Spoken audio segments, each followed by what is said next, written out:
बोलिए श्री कृष्ण भगवान की जय। श्रीमद् भागवत गीता पुराण की जय। कल हमने सुना कि न जीते हुए मन और इंद्रियों वाले पुरुष में निश्चयात्मकता बुद्धि नहीं होती और उस आयुक्त मनुष्य के अंतःकरण में भावना भी नहीं होती तथा भावनाहीन मनुष्य को शांति नहीं मिलती और शांति रहित मनुष्य को सुख कैसे प्राप्त हो सकता है। इंद्रियाणि हि चरतां यन्मनो अनुदे विधीयते तदस्य हर्तं प्रज्ञां वायुर्नाववामि भांसि।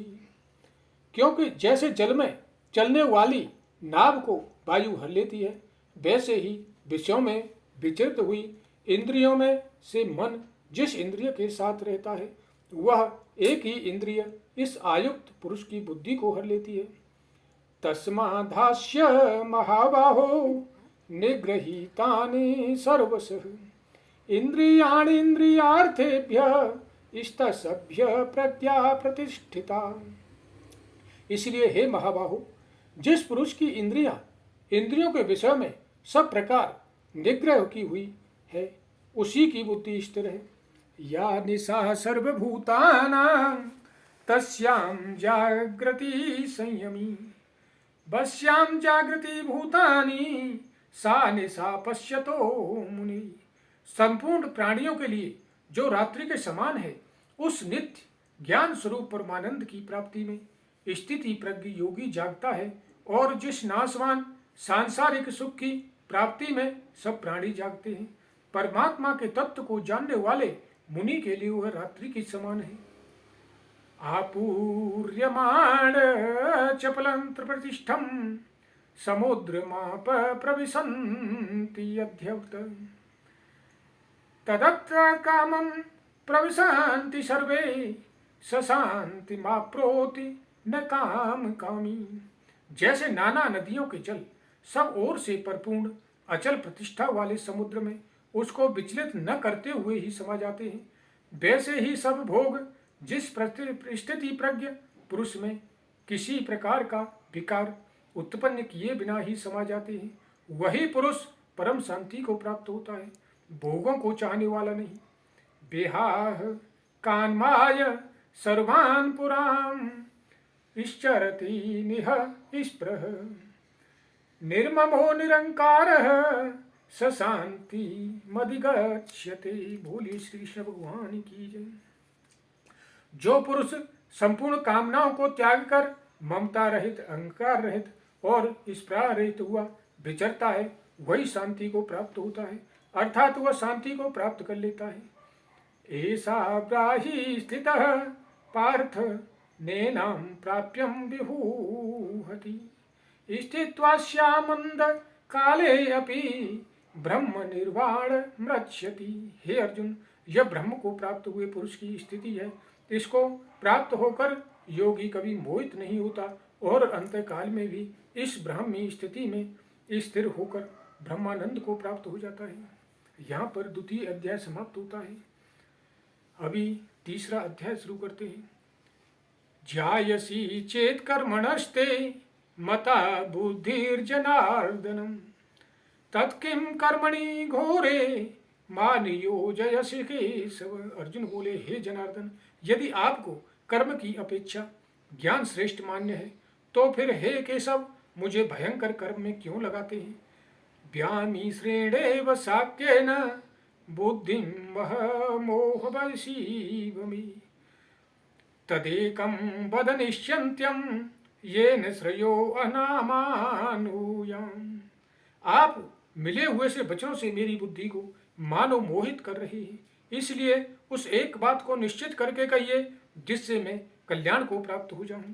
श्री भगवान उवाच लोकास्मिन् विद्यां निष्ठा पुरा प्रोक्ता मया नघ ज्ञान योगेन संख्यज्ञानं कर्म योगेन योगिनां। बोली श्री कृष्ण भगवान की जय। श्री भगवान बोले, हे निष्पाप, इस लोक में दो प्रकार की निष्ठा मेरे द्वारा पहले कही गई है। उनमें से सांख्य योग की निष्ठा तो ज्ञान योग से और ज्ञान योग की निष्ठा कर्म योग से होती है। न कर्मणाम नराम्भम चैत्रैष्क्यर्मं पुरुषो श्रुते न च सन्न्यसमानादेव सिद्धि समगच्छति।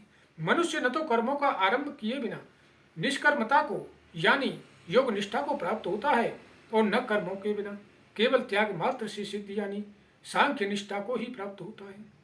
न हि किश्चित् क्षणमपि जातु नुतिष्ठत्य कर्म कृत कार्यते बहस कर्म सर्व प्रकृति जैर्गुणी। निसंदेह कोई भी मनुष्य किसी भी काल में क्षण मात्र भी बिना कर्म किए बिना नहीं रहता, क्योंकि सारा मनुष्य समुदाय प्रकृति जनित गुणों द्वारा परवश हुआ कर्म करने के लिए बाध्य किया जाता है। कर्मेन्द्रियाणि संयम्य य आस्ते मनसा स्मरण इंद्रियार्थान्मूढ़ात्मा मिथ्याचार स उच्यते। जो मूढ़ बुद्धि मनुष्य समस्त इंद्रियों को हठपूर्वक ऊपर से रोककर मन से उन इंद्रियों के विषयों का चिंतन करता रहता है, वह मिथ्याचारी अर्थात दम्भी कहा जाता है। यस्त्विन्द्रियाणि मनसा नियम्यारभचेते अर्जुन कर्मेन्द्रियै कर्मयोगम सक्तम सविशिष्यते। किंतु हे अर्जुन, जो पुरुष मन में इंद्रियों को वश में करके अनासक्त हुआ समस्त इंद्रियों द्वारा कर्मयोग का आचरण करता है वही श्रेष्ठ है। नियतम कुरु कर्म त्वम कर्मम ज्यायो कर्म मरण शरीर यात्राणि पचते न प्रसिद्ध ये कदा कर्मण। तू शास्त्र विहित कर्तव्य कर्म कर, क्योंकि कर्म न करने की अपेक्षा कर्म करना श्रेष्ठ है तथा कर्म न करने से तेरा शरीर निर्वाह नहीं सिद्धि होगा। यज्ञार्थात् कर्मणो अन्यत्र लोको अयम कर्म बंधनम तदर्थ कर्म कौन्तेय मुक्त संग समाचर। यज्ञ के निमित्त किए जाने वाले कर्मों से अतिरिक्त दूसरे कर्मों में लगा हुआ ही यह मनुष्य समुदाय कर्मों से बनता है। इसलिए हे अर्जुन, तू आसक्ति से रहित होकर उस यज्ञ के निमित्त ही भली भांति कर्तव्य कर्म कर। महायज्ञा प्रज्ञा सृष्टा पुरोवाच प्रजापति अनेक प्रविशिष्य वध्यमेश वो अशिष्ट कामधुक। प्रजापति ब्रह्मा ने कल्प के आदि में यज्ञ सहित प्रजाओं को रचकर उनसे कहा कि तुम लोग इस यज्ञ के द्वारा वृद्धि को प्राप्त हो जाओ और यह यज्ञ तुम लोगों को इच्छित भोग प्रदान करने वाला हो। देवान भावाय तानेन ते देवा भावयन्तु स परस्परं भावयन्तु श्रेय परम वापश्यथ।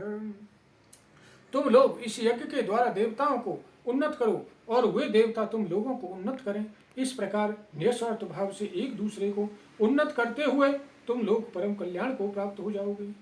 दष्टान भोगो गाभिः वो देवा दास्यन्ते यज्ञ भाविता तैदर्थनान्यं प्रदाभ्यो यो भंग मुक्तेस्तेन एव सः। यज्ञ के द्वारा बढ़ाए हुए देवता तुम लोगों को बिना मांगे ही इच्छित भोग निश्चय ही देते रहेंगे। इस प्रकार उन देवताओं के द्वारा किए हुए भोगों को जो पुरुष उनको बिना दिए स्वयं भोगता है वह चोर ही है। यज्ञ शिष्टासिनः संतो मुच्यन्ते सर्व केविलशय्य भुजन्ते ते त्वगं पापा ये पचन्त्यात्मकारणात्। यज्ञ से बचे हुए अन्न को खाने वाले श्रेष्ठ पुरुष सब पापों से मुक्त हो जाते हैं, और जो पापी लोग अपना शरीर पोषण करने के लिए ही अन्न पकाते हैं वे तो पाप को ही खाते हैं। बोलिए श्री कृष्ण भगवान की जय। अन्नाद्रवन्ति भूतानि पर्जन्यादन्न संभव यज्ञाद्रवति पर्यन्तो यज्ञ कर्म समुद्रव कर्म ब्रह्मोद्रवं बुद्धि ब्रह्म राक्षसं समुद्रवम् तस्मात् सर्वगतं ब्रह्मं नित्य यज्ञे प्रतिष्ठितम्। संपूर्ण प्राणी अन्न से उत्पन्न होते हैं। अन्न की उत्पत्ति वृष्टि से होती है, वृष्टि यज्ञ से होती है और यज्ञ विहित कर्मों से उत्पन्न होने वाला है। कर्म समुदाय को तो वेद से उत्पन्न और वेद को अविनाशी परमात्मा से उत्पन्न हुआ जान। इससे सिद्ध होता है कि सर्वव्यापी परम अक्षर परमात्मा सदा ही यज्ञ में प्रतिष्ठित है। बोलिए श्री कृष्ण भगवान की जय। बोलिए श्रीमद् भागवत गीता पुराण की जय। आज अपनी वाणी को यहीं पे विश्राम देते हैं, कल फिर दोबारा से उपस्थित होंगे। के लिए सभी को राधे राधे। यदि किसी ने अभी तक चैनल को सब्सक्राइब नहीं किया है तो चैनल को सब्सक्राइब कर दें और वीडियो को लाइक कर दें। बोलिए श्री वृंदावन बिहारी लाल की जय।